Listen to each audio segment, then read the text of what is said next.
In the African bush, a rhino is about to be shot.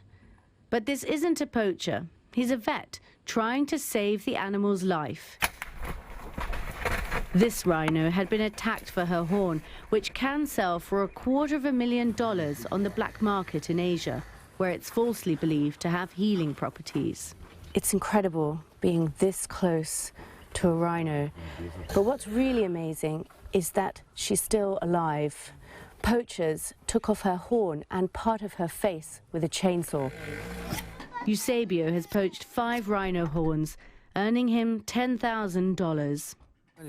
You have to shoot the animal and kill it.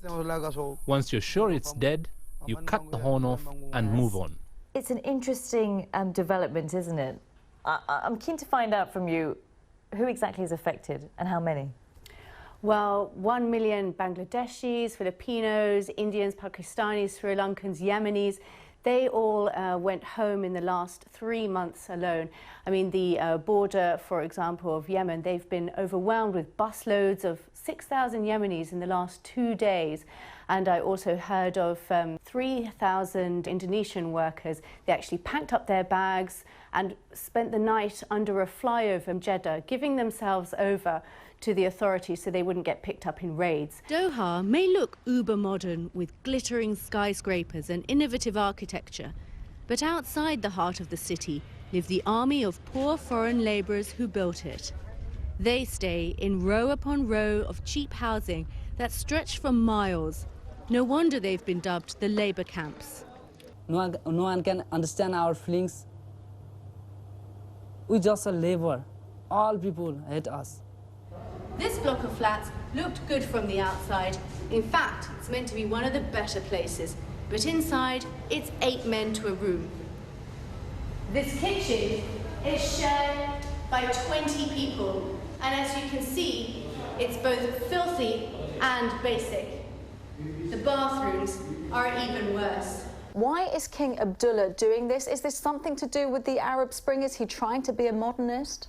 I think he is trying to be a bit more responsive since the Arab Spring, and he had talks, he consulted religious scholars, and they allowed the participation of women in the Shura Council according to Sharia law. So they've actually modified the council chambers themselves, so there's separate doors and separate areas, so there can be segregation. Here in the town centre of Soma, the deaths of 301 miners still roar.